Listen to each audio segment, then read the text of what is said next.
Every data analyst is a manager now, and you're managing basically a team of AI analysts. And some of the team members are good at some things, some are good at other things. AI models are different. We have seen in the recent days a lot of people across the globe losing out to their jobs. How do you think things are going to span out in the future? Are more people going to lose their jobs? What do you just generally think about AI? I think it's going to really change our jobs in a lot of ways. I get this question a lot because people kind of see the paradox that you need experience to get a job and you need a job to get experience. What I've seen is by really becoming excellent at using AI, it doesn't mean you have to be an expert in AI. What would you say that beginners should work towards to at least break through into data and at least find jobs? All right. Today in the house, we have Brian Julius. Brian has been the forefront of writing and speaking about AI and working with data for, I believe, nothing short of 5 to 10 years that I've seen him working on LinkedIn especially. And I have the honor of having him in the house today and speaking with us. Brian, such a pleasure having you. I'm thrilled to be here, Chandeep. It's great to finally talk to you face to face. We've chatted so many times on different issues that it's great to be here and have the chance to do it in person. Absolutely. I know that you're in the US, but where about in the US are you? I'm right in Washington, D.C. I see that. Okay. How's the weather like at the moment? It's pretty nice. That we usually get a beautiful springtime here, and you just have to kind of hold your breath that it doesn't go straight from winter to summer. I see. And so we're in that period right now where you get some beautiful, like 70-degree days, and we're just past the cherry blossom time, but there's a lot of stuff blooming, and it's beautiful here. Excellent.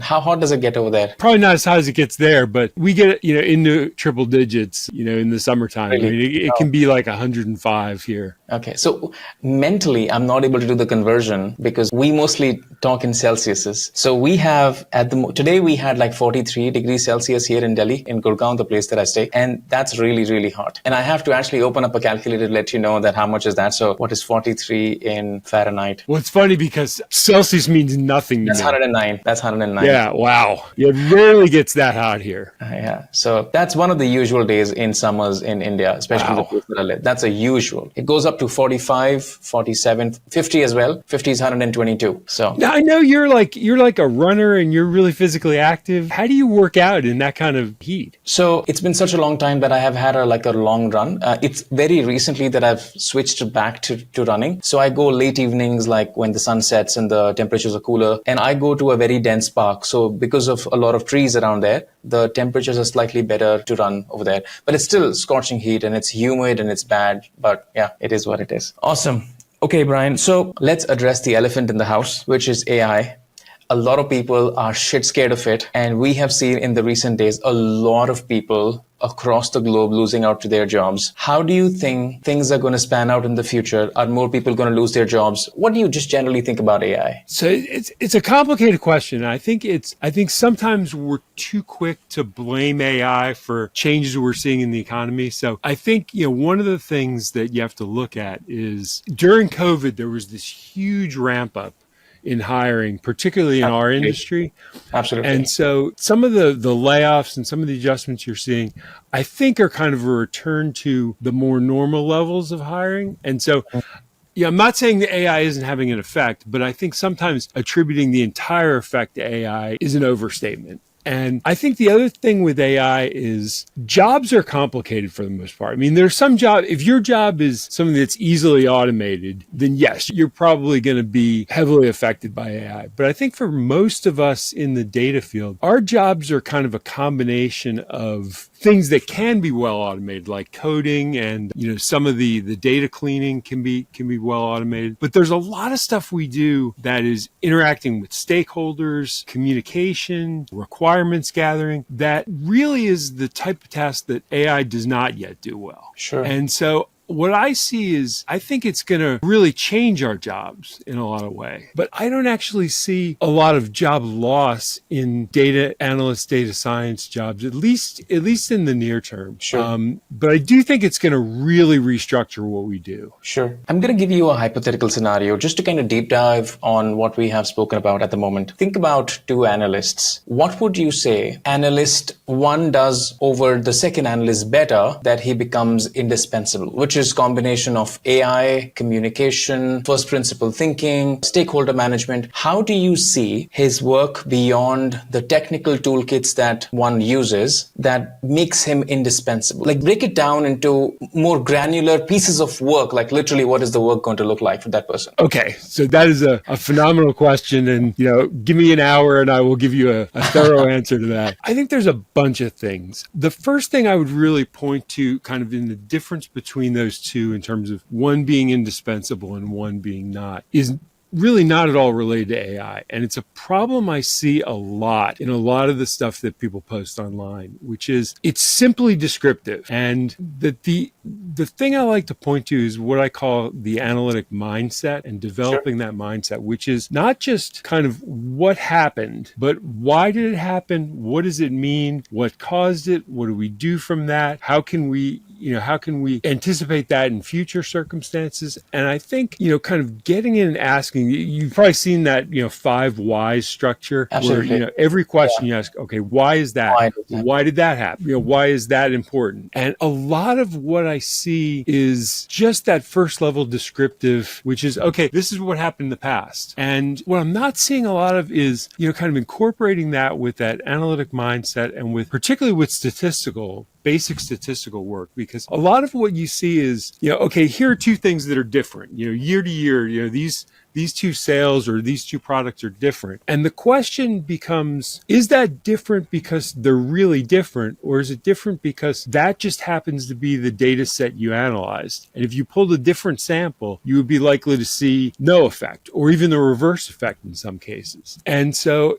I think there's a lot of people who have come to data on their own, and they've done it through independent learning, which I think is fabulous, and I think it's brought incredibly talented people into the field. The problem is, I think when you learn independently, you're kind of putting your own course of study together. And I think people tend to gravitate toward those things that are most easily and best taught through that independent learning mode. And that kind of analytic thinking, I think, is not something that's easy to pick up on your own. It works better, when you're being taught by someone, Socratic method, case studies, kind of practice in a group setting. I've found, almost in some sense, the way they teach law school. So I think a lot of people come to it and they see data as the more mechanical parts of it, which is the data modeling, the visualization, the DAX, the M code. And that's all important, but it's got to be built on a strong analytic foundation. I think that's one part that's missing. And then I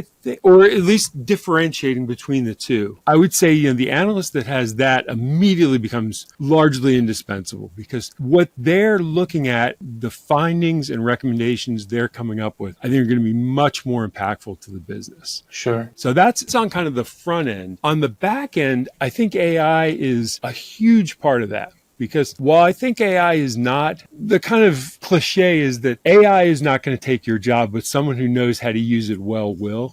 And I think that's pretty true. I mean, sometimes there's a reason things are cliches. And that's one I happen to really believe in, because what I've seen is by really becoming excellent at using AI, it doesn't mean you have to be an expert in AI, but you have to be really facile in using it. By doing that, you can increase the scope of what you're able to do, the speed and the quality. There's some really good studies that are coming out, like one that they did at Procter & Gamble, where they did I think it was 700 employees over a fairly long period of time. And what they showed was that and these were not people who were necessarily technically oriented, and they were using an old out-of-date AI, GPT-4, and they still saw on average 40% increases in worker productivity and quality. And that to me is pretty remarkable, that if you can learn a skill that's quite frankly not hard to learn and improve yourself 40%. And I think that's even an understatement of what's possible. So,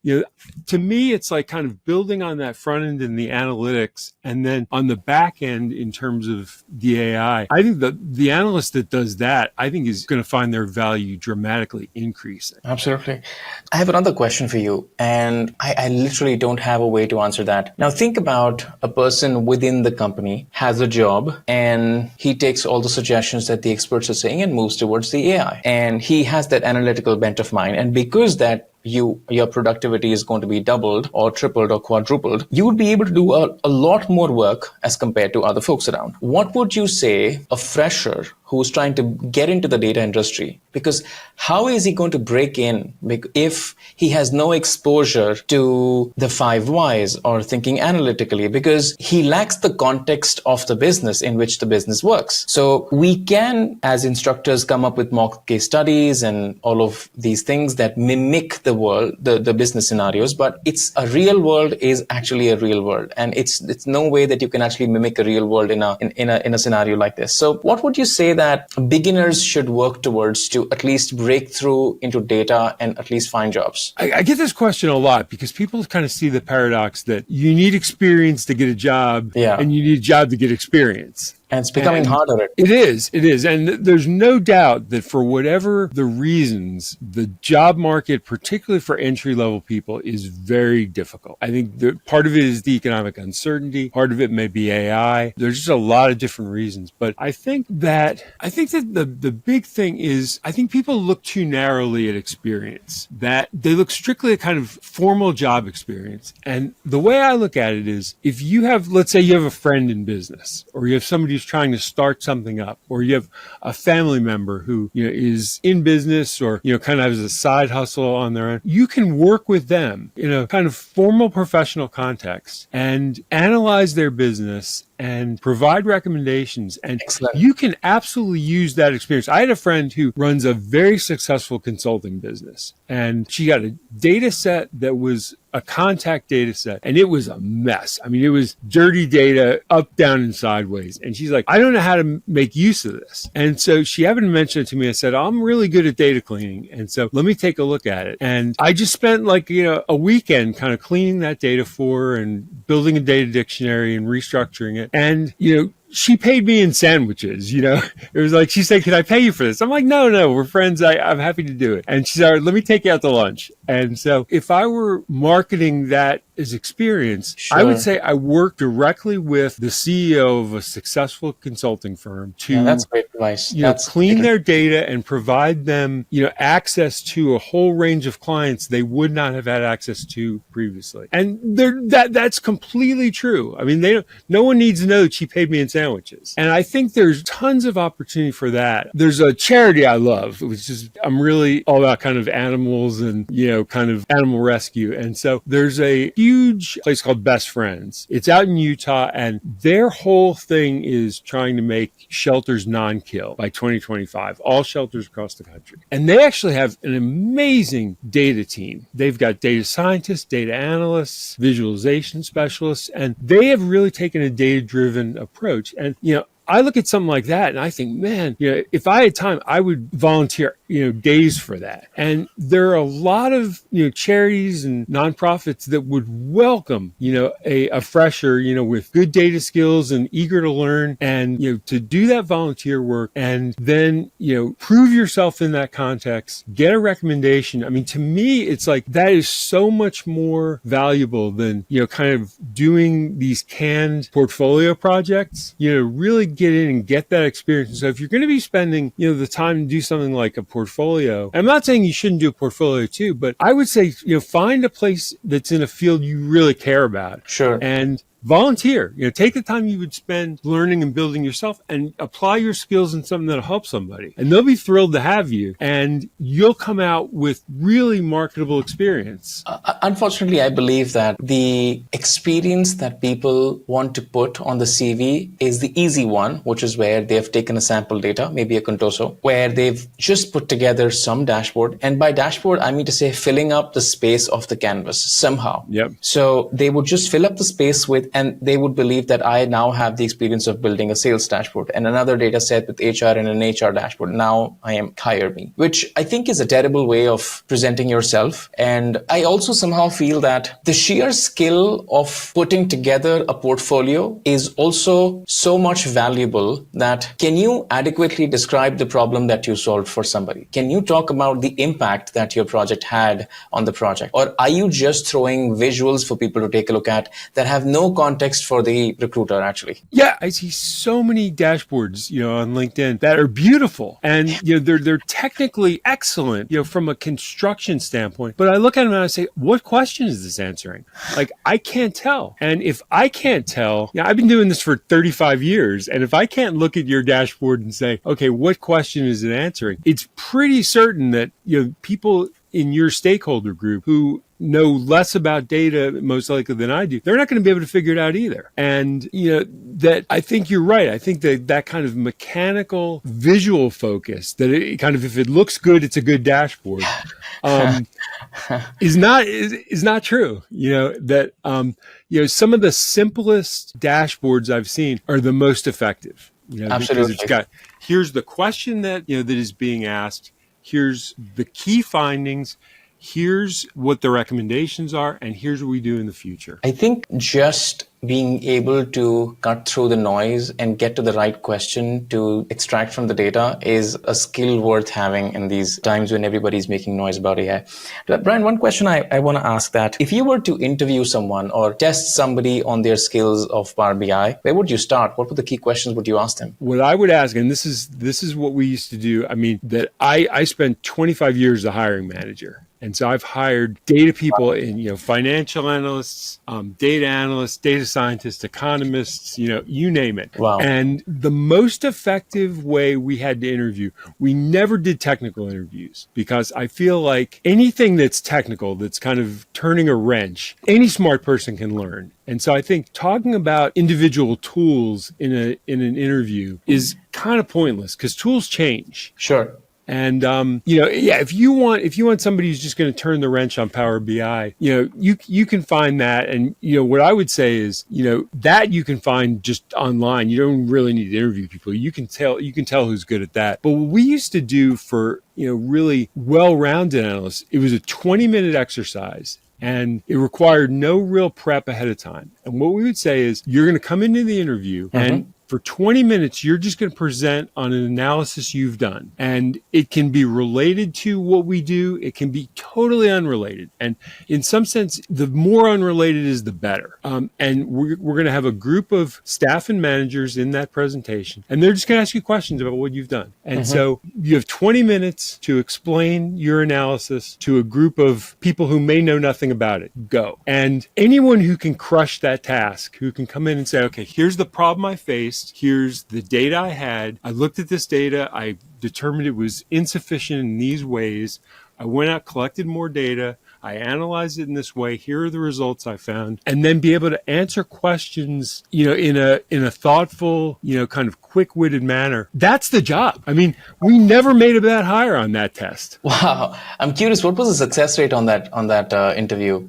Like, how many people did you actually find it really, really good? When we would advertise these positions, we would often get hundreds of applicants. Sure. And so, it would be for one slot or two slots. And so, you can tell right off the bat with most applicants whether this is going to be somebody who's going to be worth interviewing or not. And typically what we would do is we would get the resumes and the project sample.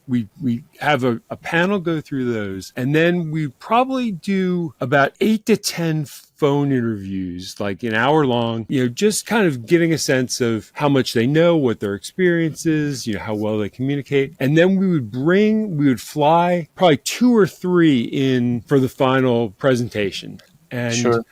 There was always some, I can't remember a hiring exercise where we said, oh, we don't like anybody in this group. A lot of times the problem was more, wow, these people all crushed it. Wow. And the thing is you get good. So when you get, 200 applicants, you get pretty good, pretty quick at figuring out, okay, who's going to come in and be able to do this. So I would say the success rate was pretty good, but we were pretty good at it's screening down the people we thought would be able to Absolutely. handle that. Absolutely. Would anything change in your interview process now that companies are seeking radically different skill sets and testing people for AI? Would you ask people something different today? I mean, that's a great question. That's a great question. And, I think what I would look for in that presentation is kind of talk about how you incorporated AI in your analysis of the data and your development of the presentation. And because I think it's not so much kind of having raw AI skills as it is being able to integrate those skills with the traditional data analyst skills. And so I would love, I think somebody who walked in and said, okay, here's the problem I faced. I kind of broke it down into components, figured out which components I could delegate to AI, delegated those, reviewed the results carefully, and then I spent my time doing these things that AI does not do well. That in a lot of sense, I've talked a lot about that. Even for those of us who really like getting in and getting our hands dirty and think of ourselves as kind of individual contributors rather than managers, I don't think you can think of yourself that way anymore. I think every data analyst is a manager now, and you're managing basically a team of AI analysts. And some of the team members are good at some things, some are good at other things. AI models are different. And so just like when you have a staff that you're managing, a human staff, people have different skills, they have different strengths and weaknesses, they have different preferences. AI models are exactly the same. I mean, it's kind of shocking to me how similar managing AI models is to managing people. For sure. No tantrums, no holidays, nothing of that sort. And so, in that interview, I think I would look for, somebody to talk about, how did they manage that team of models to improve their results? Sure. Excellent. When it comes to using technical tools, maybe Excel or Power BI or R or Python, would you have any tips to how to get started? Because although the interface of any AI at this current stage is ridiculously simple, you have a chat box, you put in the prompt, it gives you some answer, and you kind of work repeatedly to and fro, back and forth, the prompts after prompts, and you kind of get a refined answer. But is there something deeper than that people generally don't know about? Like I will share my thoughts in a while, but I just want to put it out as a raw question to you, that what would you say are the tips and the tricks that people often miss out when they are using these AI models for their data work? I think there's a number of things. I think people hold AI to a kind of a ridiculous standard, and that we would never hold a human to. And again, I think there's dangers in thinking of AI as human. So I'm not suggesting that, but I think if we hold AI to the same standards and think of it as human in that regard, I think you get a much better outcome. And I'll give you an example. So I hear a lot of people say AI sucks at doing DAX, which is absurd. But AI only does a good job with DAX if you give it context. And I would say that, humans, the greatest humans in DAX aren't that good if you don't give them any context to your data model. Absolutely. And so you have to think of AI as needing that same level of information and understanding. And I just did a post the other day about, kind of the ultimate guide to prompting AI for DAX. And what I actually did, which is, I think, something people really overlook, is I asked the AI models.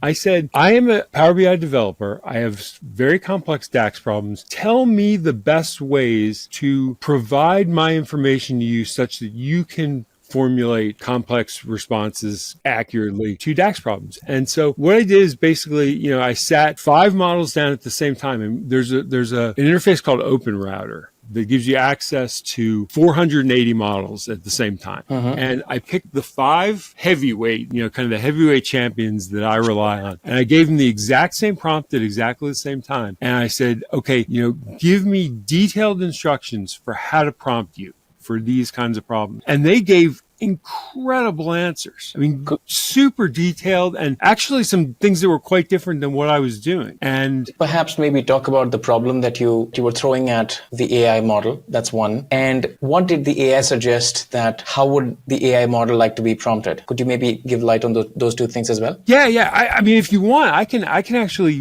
kind of pop that document open and, sure. kind of share a little bit of what I found. Yeah, sure. I'd love to. So let me, Okay, so this is the guide I put together, and you can see kind of the models that I have lined up. So it was GPT-3, Gemini 2.5 Pro, which is really the heavyweight champ at the moment, Claude 3.7 Extended, DeepSeek R1, and then Perplexity has some really good models that I didn't think would win out in this kind of competition, but they're really good in terms of being able to search on the most up-to-date data. Okay. So as I went through this, basically what it said initially was, don't overload the AI with huge files. So, originally I thought, okay, the BIM file, when I first started getting into this context discussion, I thought, okay, the BIM file is going to be everything it needs. That you can just throw a BIM file into the AI and then it knows everything it needs to know about your model and your measures. That's true and actually works quite well and way better than not prompting the AI with it at all. But what this discussion told me, and all 5 models said this, is that...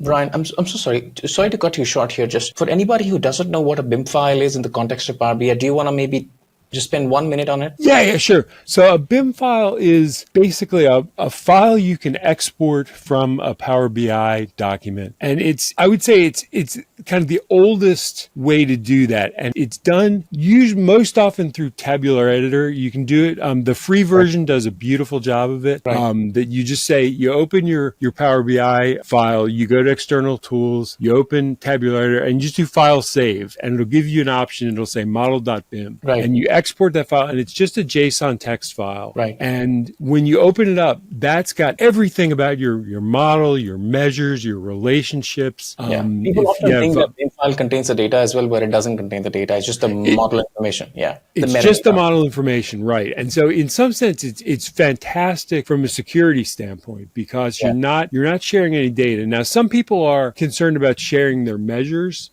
And we can talk, if you want, about, kind of how to handle, that kind of problem. But what we learned in this discussion was, kind of providing that huge file, whether it's BIM or TMDL. Mm-hmm. And TMDL is tabular modeling data language. Is that right? Something like that, yeah. And that is kind of a new standard that has been developed. And that's a much more concise, kind of readable way of exporting your data structure and your model information and your measure information. What it told me was basically take the relevant information just for that query. So don't give it everything about your model. Just give it information about the tables you need, the relevant relationships, the relevant measures. And so, it gave an example of a schema that you'd provide. It said it doesn't matter whether your DAX measures are in the tables themselves or in a separate measure table, but that what you want to do is provide the relevant dependent measures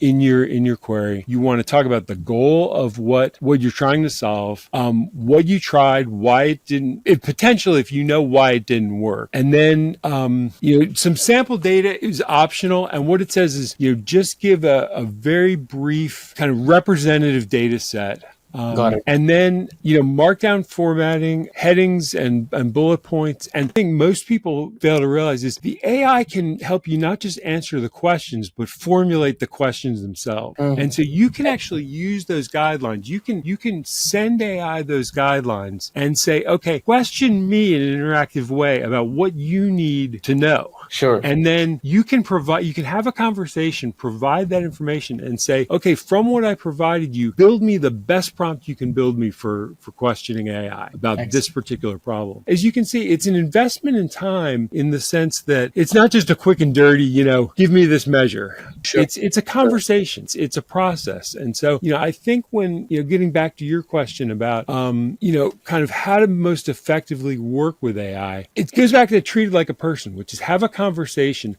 find out what it needs to know, and then work with it to provide that. Sure.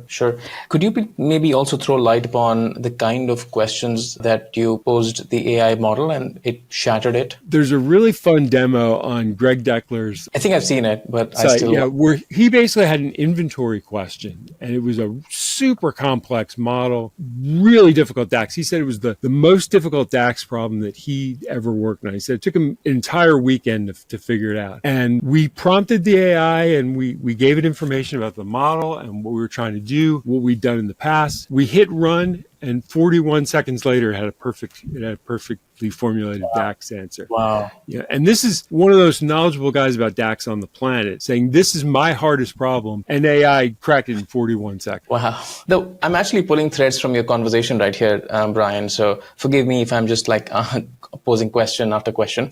Sure. Is there a way to make the prompt faster? Because it's a lot of time investment. Like I have lately done a lot of prompting for M to the models, and you really have to be very patient with an AI model for it to work. Now, do you have any tips and tricks to make the prompt easier or faster or anything like that? Well, I mean, the first thing I would say is, you do a test run and basically try to throw the minimal amount of relevant information at it. Sure.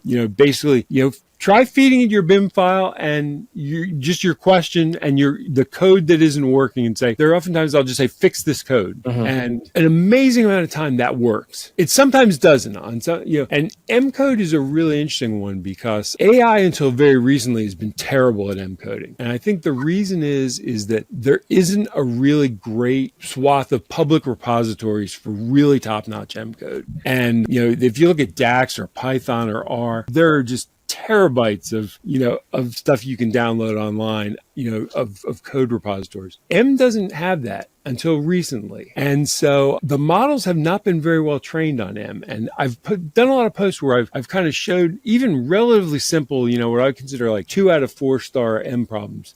Mm-hmm. The AIs have had problems with. Very recently, they have made a leap. And I don't know if you've played with the new Gemini Pro 2.5. I tried mostly ChatGPT and Claude. They kind of do the job well, but haven't tried Gemini. Gemini has made a leap, and I now throw the most difficult problems from these challenges that Omid and Crispo and Oz and XLBI. And VJ from XLBI, yeah. The most difficult problems, and it is just snapping through those. And so a lot of times what I'll do is I'll just take a screenshot of the challenge, and I'll just say, write me the code that solves this. Wow. And I'll be damned that much of the time, we can try one right now if you want. Yeah, sure. I have no idea how this is going to work, but let's give it a shot. Let's go to Omid's challenge. The thing I love about his is he ranks them all in complexity as well. Yeah, and so we can find some ones that we think are going to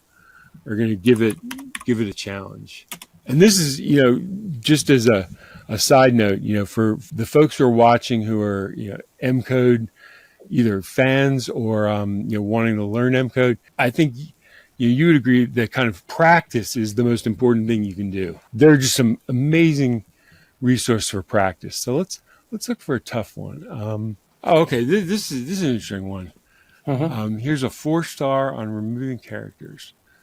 So let's take. And what I typically do on these is I download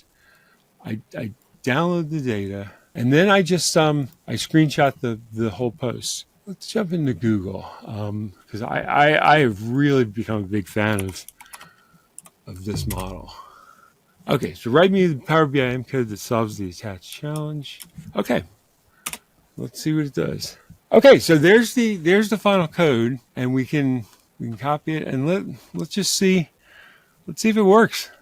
And kind of getting back to your earlier point about, kind of how do we think of AI in these contexts? It's impressive when an AI one-shots a difficult problem, but I don't think that's the standard we should always be looking to. It'd be a great world if this runs, right off the bat. That's a great world we live in. But in most cases, you're going to need to go through and work with it. You're going to need to validate the result, and they're going to be kind of usually back and forth and see if it works. And if it doesn't, what we do is we go back and we tell it, okay, here's what didn't work, and it'll go back and revise. But I do like to start with this approach sometimes, which is feed it the minimum and see if it handles that. All right, so let's go in. I mean, this right off the bat to me is pretty impressive. 119 lines of M code. Syntax is right. No syntax errors. I don't know about you. I can't write 120 lines of M code with no syntax errors. I think if you just take a look at the source step, maybe the source didn't get it right.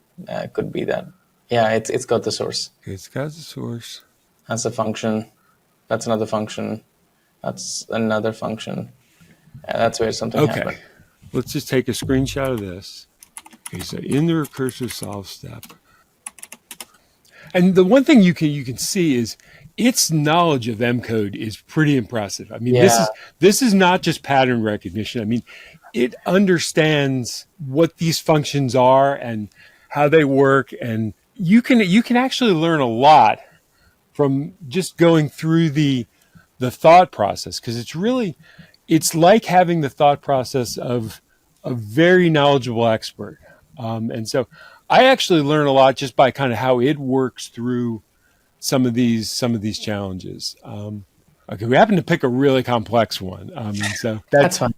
good in the sense that it's really testing. You know, I don't have a doubt that it'll not be able to solve it, but perhaps we'll have to do a couple of iterations. So, yeah. It's always a little risky going off script here, but I wanted to see if it could really take a very tough problem and solve it. And so let's see if it can. So it'll walk you through what changes it made. It'll often give you really good advice for troubleshooting. And so, I've found some really interesting techniques it uses, kind of the equivalent of debugging by print statements, where it kind of isolates where the problems are. So let's take this code. The code is significantly reduced, still no syntax errors. Okay, so it's a different error though. And the way I like to think about this is if it's making different errors, it's often making progress. And so what I find is, I won't kind of call something not a success until it kind of 3 times is in the same ditch and can't get out of it. So for me, this is a very common example that on most problems now, it can usually 2-shot, even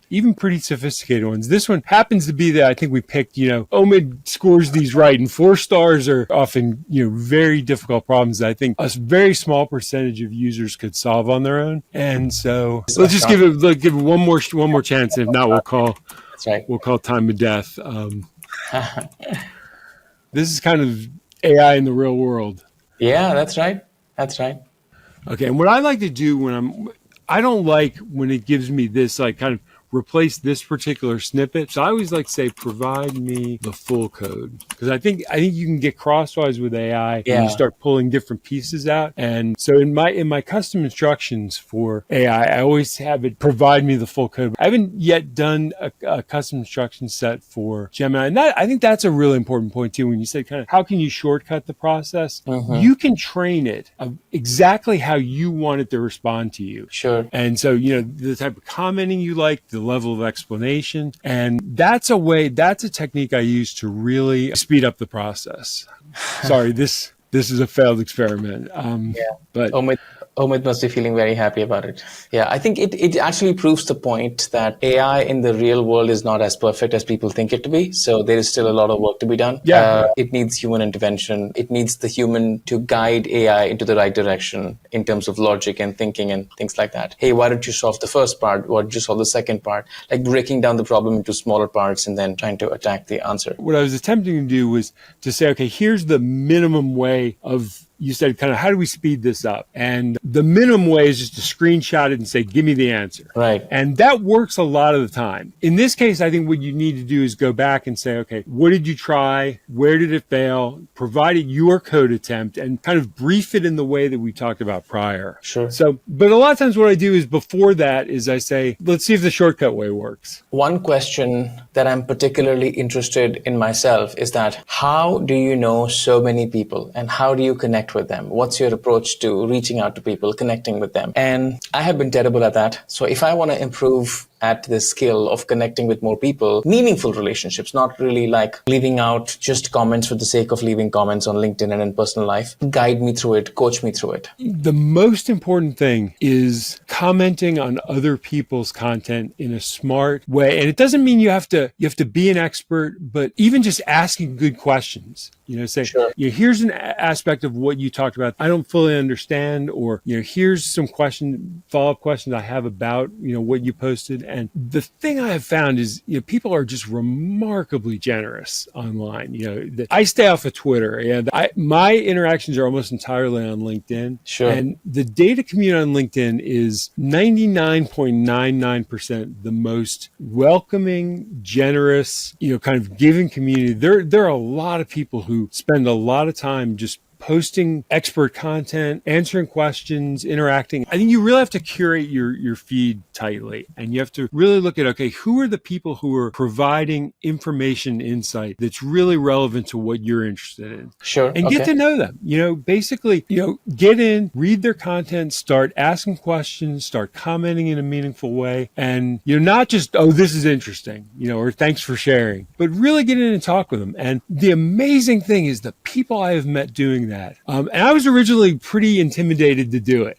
There are a lot of people I know now whose books are on my shelves. You're one of them. And, I got in and I think with you, it was originally in your DAX and M challenges. And I started doing those and providing solutions. And then I would ask questions or comment, and we kind of got to know each other that way initially. Sure. And that's the way the vast majority of people that I know are just people I admire and, enjoy reading their content. And I got in, just asked some questions, and then started posting my own and, kind of interacting with them and I think there's a reciprocity, which is if you're really contributing on their content, they will have, I think, a feeling of wanting to do the same for you. And so as I did that and then started posting my own, I had a really good group of people showing up, regularly. And I think people also have the wrong goals a lot of times that, the goal is not to go viral. The goal is not to develop a huge following. The goal, I think, should be to generate great discussion among people who can really contribute on topics you're interested in. And if I have a post where there are 20 great comments, that's a winner for me. Even if the views aren't high, if I look at it and I see, hey, this has generated some great discussion that I learned from, that others can learn from, that's a wonderful way to meet people, to interact. And it's one of those things that kind of snowballs as you do it. The more people you meet, the more people you get to know who follow them and interact with them. And you get these second and third order effects. And before you know it, you know everybody. Sure. Yeah. I have seen you growing on LinkedIn like crazy, Brian. And I've seen the work that you put in order to put out the content, especially, and also in order to just connect with great people.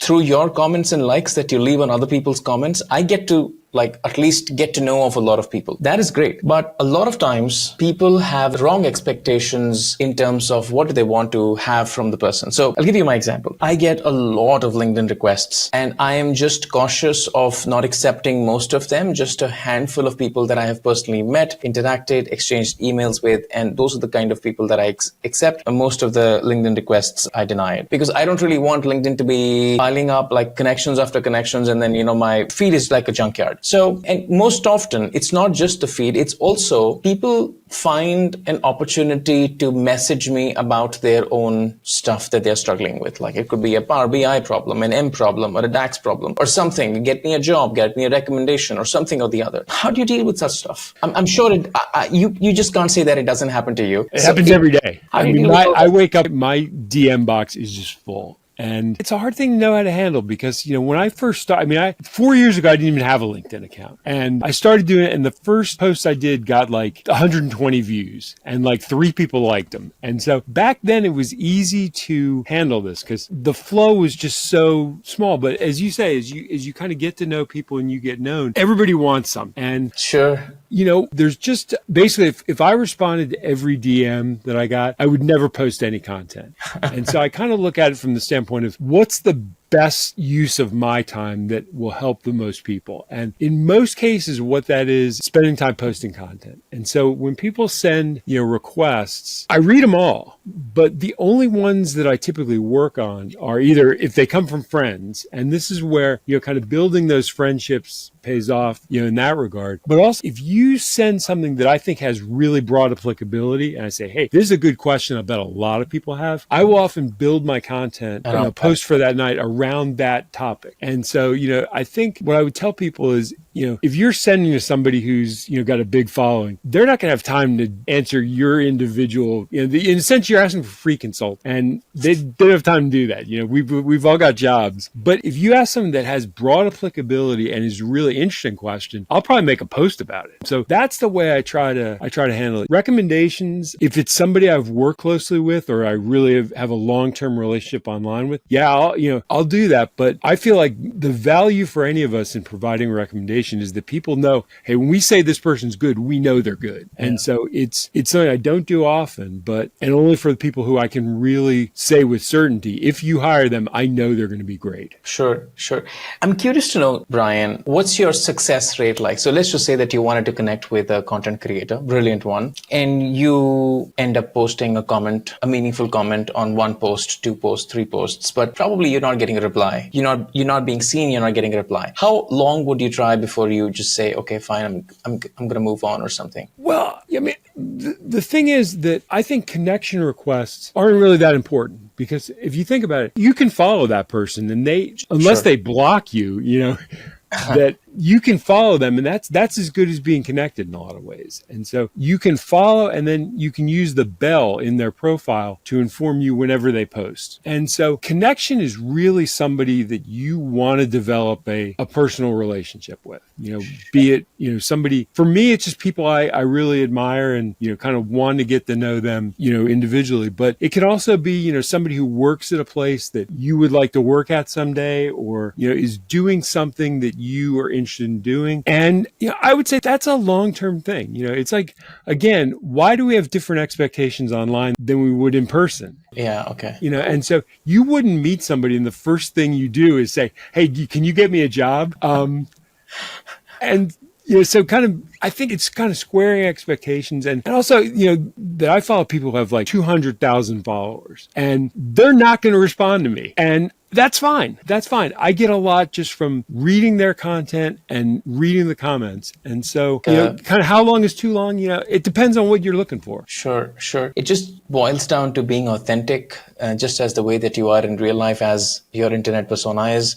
So if you're always trying to seek something in return for every little comment or connection request, then you're not going to have a lot of success. And that's what generally I have learned online, that if you're trying to seek, it could be anything. It could be a comment on your own post. It could be a share from somebody. It could be a job or a guidance or a mentorship or something. If you're just trying to get something in return, you're not going to have a lot of success. So I think you're absolutely right. You're right on that. You just provide value and connect it in a meaningful way. And if you do that long enough, things will start to shape up for you. Exactly. And I think it's, you hit the nail on the head, which is provide value. That you're not posting for you. And so when I see people posting about, I got this certificate, or I completed this training, it's like, I don't care. That does nothing for me. And so, I would say kind of post the content you would want to read. That's my thing, which is when I post, it's something that if I were reading, I would say this would be valuable. This is something that I could use. And, my feeling, just like in life, if you just focus on giving back, you get back far more than you ever get. Sure. Yes, absolutely. If you focus on getting, you don't get nearly as much. Brian, there's one more thing that I wanted to speak about, that you are one of those people who, at least in my eyes, have pioneered the information flow that you get from online, like all the knowledge, and store it, archive it, and retrieve it when you need it. Please tell us your system. Yeah, I'm happy to talk. And I think the key in this one is having a system. Yeah, I'll show you mine and what works great for me, but there are a lot of good approaches. And the interesting thing is this field is called personal knowledge management. And Absolutely. The personal is the key part of it, because your system has to be organized in the way you think about and use information. So let me show you what I do. So I use a program called Obsidian. This kind of gets back to your last question. Let me tell you just a brief history of this, which is I wasn't using this initially. And one of my followers actually took 500 of my posts and put them into an Obsidian vault and sent it to me. And, Wow. That was just a remarkable gesture, and, not something I ever expected. And it was a guy named John Griffiths. And I am so indebted to him for getting me into this. And so this is what my system looks like. And there's really 3. Why don't you start with what tool are you using, and from the real basics? Yeah, sure. Sure. So this is Obsidian. And the interesting thing about Obsidian is Obsidian looks very different for anybody's Obsidian vault. And what your kind of knowledge base is called the vault. Mm-hmm. And your vault is probably going to look completely different than somebody else's vault. And when I go online, it's almost like walking into somebody's house. Okay. And so Obsidian is a free program. It's not open source, but it's entirely free. And the base program is fantastic. fantastic. And what they've also done is they've also created this really, really robust external developer community. And so you can customize this any way imaginable. You can basically set your whole thing up so that it is queryable in a SQL type format. There are people who have kind of image driven vault. What I like to do is basically I think kind of very hierarchically. And so what I've got here is I've got all my LinkedIn content in a folder called X My LinkedIn. And I just put the X there to kind of organize where it is in this list. Okay. And then what I've got by month, I've got, every month of posts. Okay. And I can just go in here and I can find them. And then what I can do is I've got the content of the post, I've got the visuals, and then I've got a link. And so I can jump back at any point to the original post, because LinkedIn is a great place for content. It's a terrible place for search. Yeah. Trying to find anything that's more than a few weeks old is really, really difficult. So you make sure a point that every single time you post something on LinkedIn, you're probably preparing the content here in the first place. And when you hit publish, you take the link of that and you stick it here. Exactly. Because, one of the things that I pretty verbose, as you can probably tell from this interview. And so what I have to do is I have to keep down here for each post a count of how many words and how many characters, because almost always going to overrun that in the first draft. And so I draft here and then I edit here and then post. And the nice thing about that is you've now got permanent archive. And one of the really nice things about Obsidian is it stores all this in Markdown. And so it's not a proprietary format. I can go in and I've got 1,389 separate notes, almost 6 gigs of information. And all of it is in Markdown. So if something happened to this program, I could take that data and it's all plain text and just ship it somewhere else. But what I can do here is I can say, okay, look, give me everything I've done debugging. Wow. And okay. It'll just That's immediately, pop up here. I can jump in and say, ooh, okay, like this is the one I'm looking for, which is the one I did on, 2CSV. I can pop right into it. I can go to the original post and I'll show you the really cool thing, which is one of the things that it does is if we go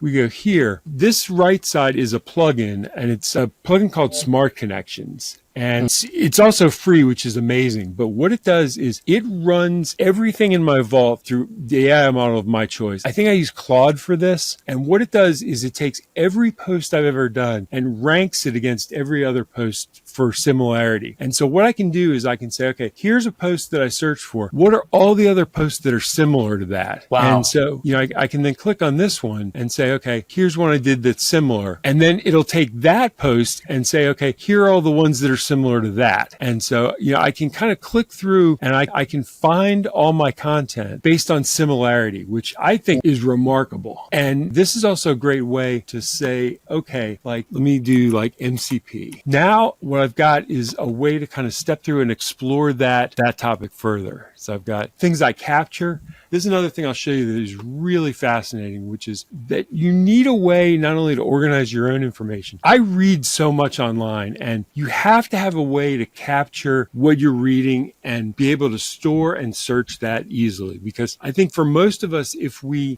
just read, we're going to say, oh yeah, I saw an article about that like a couple weeks ago. I can't exactly remember what it said, but it had some good points, and you quickly get overwhelmed. I mean, I heard something like every single day we take in, I want to say it's over 46 gigabytes of data into our brain. And, so you think about that kind of information, you can't process and retrieve that. And so what I like to do is have a setup where if I've got, one of the things I really love to do is Medium. I don't know if you're a Medium reader, but it's a great way to find, stuff on Power BI about, kind of AI.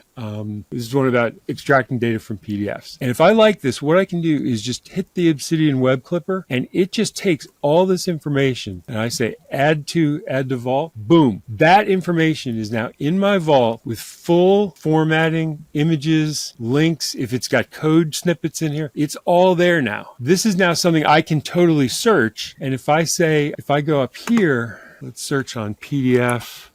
And right here is the vault, is the article that just came in. Now what I've got it so that it's now got everything that it says is related to this post. Sure. Right from the jump. So I've now taken in something in just seconds with a couple of clicks that is permanent, is fully text searchable, and is now linked to every other post in my vault. Yeah. That's a remarkable technology in my view. one quick thing, Brian, about this is that, do you have a rule of putting something into Obsidian or not? Like, do you force yourself that, hey, I'm going to read it first. If I like it, then it goes to my vault. Otherwise, it just doesn't go to my vault. Or you just like curate stuff into vault and then kind of push it back to a later date to read. Anything that goes into my vault is something I think I'm going to want to retrieve in the future. I see that. Yeah, so this is going to go in a temporary holding folder. Do you have to clean it every once in a while? Like, this is irrelevant and I'm just going to delete this stuff? Yes. And so this goes in, and what I have to do from here is I have to say, okay, is this something I want to keep? If it's something I want to keep, let me jump it into a permanent folder. And I could do it right from if I clip this, I could set the folder, and if I know right away that it's something that I want to keep, I can set that folder right here. Let me show you one other thing that I think is incredibly important now, which is that it's managing your chats. I use like 9 different AI models, and I can never remember where I chatted with what model about what. And so what I do is when I have a chat like this, that, right here where I ask, which is better for prompting AI about questions for DAX, BIM file or TMDL, I'll take, and I hit that Obsidian web clipper, I hit add to Obsidian, and now I've got the full chat, all the citations, all the code, everything. And what I've got up here in a front matter, I've got the link. So I can now hit that link and it'll take me back to ChatGPT right to that discussion. Wow. And so it's just that you have developed that sincerity and commitment to building a knowledge repository at one single place. You literally have like a digital notepad working with you when you're consuming information on the web, and you are consistent and committed to capture everything. And then when you need it, it's like a good way to archive it because it's highly searchable. Right. And if I can, let me just show you one amazing thing you can do with it now, which is I can now talk to that through AI. So I can say, find for me all of the notes in my Obsidian Vault about MCP and summarize the key aspects. Wow, that's amazing. Watch this. So you have your Claude connected back to, because you had the top posts on the right anyways that was showing you the top posts, so it can read the data that you have clipped, and then you can, okay, this is brilliant. So it's going through, it's searching my vault. I don't even have to leave Claude to do this. Yeah. I don't have to type anything. I just voice control it. I'll show you a cool part of this when it's done. And so it's now searched it, it's summarized it, and now I could say, if I wanted to, I could say, send this summary to Chandeep via email. Wow. And it'll do that. And so at the end of this, I'll show you something else really cool. So what I've got in my custom instructions is I've created a prompting system. So it asks me, every time it completes a prompt, it asks me, do you want me to log the previous prompt for you? And if I say yes, what it'll do is it'll go through and it'll now take that prompt and log it to another Obsidian folder that I have called prompt journal, and it'll store this prompt. And then what I can do is I can say, and so what it's doing here is it's again providing kind of a front matter metadata and then all the information about that prompt. And so I can say, go into my prompt journal and find any prompts about walled test. And it'll search that folder. And then what I can say, I know I queried the system about walled test before. What did I do? And I think this is really kind of the future of tools, which is, getting AIs linked up through this MCP protocol to basically be able to do things for you beyond just answer questions. That's right. And that's right. As I've started to get into this, it's really not that difficult. And I think this is where AI kind of takes the leap in terms of not just being a knowledge assistant, but actually being a personal assistant that can do things for you. Absolutely. And so this is what it'll do is it'll actually make suggestions. Would you like me to retrieve that actual summary? So actually run that prompt you found in my prompt. And so, so here we go. It's actually going to query the system using that prompt that I stored there prior. And when I ran it the first time, it said, do you want to store this prompt? And I said, yeah, okay, that's something I think I'll run again. And so the amazing thing about this is the mental load it takes off of you. Yeah, I think we spend so much time trying to say, I've got this thing I should remember, or I read this post, it was really good, but can't remember who did it or where it was. And this takes all that mental load off. And they call it kind of building a second brain. And that's right. it really is that. This is much better than my brain at storing call. Yeah, nice. Have you read the book by Tiago Forte? Yes. And I have read his book and I loved it. Did you start on this journey after reading the book, or was it before that? No, it was this guy, John Griffiths, who got me going on this. And I actually didn't discover Tiago until well after I'd been into it. And the interesting thing is I would say for anybody who, I've got the book right on my shelf and I've actually, here, let's look at my Obsidian Vault about this. Find my book review of Tiago Forte's book, Building a Second Brain, in my Obsidian Vault. And yeah, so he's got a really clear structure of how to organize your information, how to use that structure. And I found that long after I had started doing this, and my information was kind of organized in a slightly different way. Mm-hmm. And so I've taken some of his recommendations and guidelines, but it would have been helpful for me if I were kind of coming into this fresh, this code approach, and he used something called the para method. If I had read the book to start with, I think I would have just structured my process exactly like he did. Sure. I've heard about it, but I haven't read the book, although I have a system working for me. But I think I'm going to read the book now. And the thing I like about him is he's really not, I think we often get in the data field, we often get way too tool focused. That's right. And, the Python R, Tableau, Power BI, it's all kind of nonsense. And I think, it's finding what works for you. And so Obsidian works for me. It's organized the way my brain works. I love the tinkering you can do with it. I love the power. There are other systems where they're a lot more canned and they're less flexible, but they're kind of, you don't have to do anything. Obsidian, you kind of have to get and, kind of tailor it to your liking. And Forte has a kind of a hierarchy of like gardeners and architects, and you kind of find your type in there. And then he makes recommendations for, programs that would work well for that type. For people getting into it, I think he's a great place to start. I am kind of overwhelmed by the information that I've taken from you in this conversation, Brian. And there were two things that I particularly wanted you to comment on, which was the LinkedIn, how do you build connections and how do you grow? That was one thing for sure. And the second thing was that the personal knowledge management, because the one thing that I see a lot of people getting overwhelmed by is that you read some stuff, you kind of remember it, but not fully, and you want to retrieve it when you need it in the context of the problem that you're solving it, and you have no way to go. So I think this is going to get started a lot of people on a good journey of, if they have not done already, to kind of manage their own readings and information that they find on the internet to give it a home. But it was awesome connecting with you. Thanks. Yeah, I thoroughly enjoyed it. And, one other thing I'll say, regarding those two points is they link together in the sense that if you're looking for a way to provide meaningful comments on people's posts, having a second brain like this is an amazing way to do that, because absolutely you can immediately call up either things you've written or things that other people have written that are relevant to that person's post. And so many of the comments I leave are links. I'm saying, hey, this is a great post. There's additional information about this technique or, kind of supplemental approaches that you can use. Here's a great link on this. For anybody who has not seen you commenting on other people's posts, they are so rich.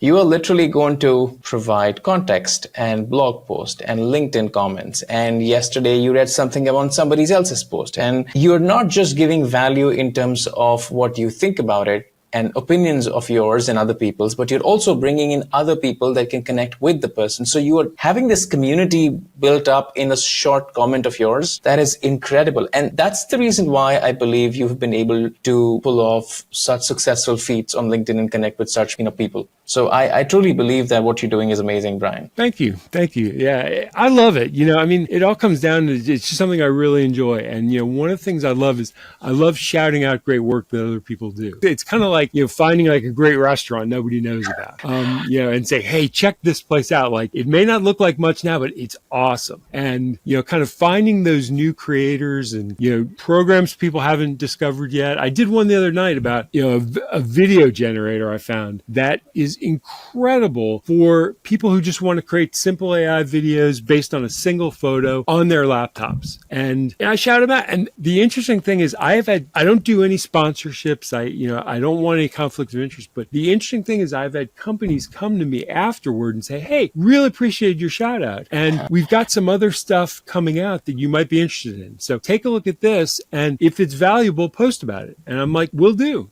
and I think everything builds on itself, That's and right. by kind of getting involved. And I think, one point I would raise is you don't need to be an expert. Some of the best content creators I know are new analysts who are talking about what's it like to be a new analyst now. I've been a new analyst for 40 years. And so my experience is totally different than a fresher coming in now. And so being somebody in that situation and writing about your experience and, sharing what it's like to be new in this field in the age of AI, that is some of the most fascinating content I read. And it really helps me. I'll bet it helps you too in terms of all the teaching and training you do to say, okay, what are people struggling? What are they finding as blockers to improving and doing the things they need to do to be successful in their jobs? And so I love reading and hearing that stuff. So this idea that you need to be an expert to post content is ridiculous. Absolutely. I mean, till the time you're authentic about it and you are just tinkering and sharing your opinions in a genuine way, whether be it a success or a failure or a tinkering, if I can call it, I think it becomes a very, very valuable piece of content for a lot of people, just sharing your experiences as well. Yeah, totally agree.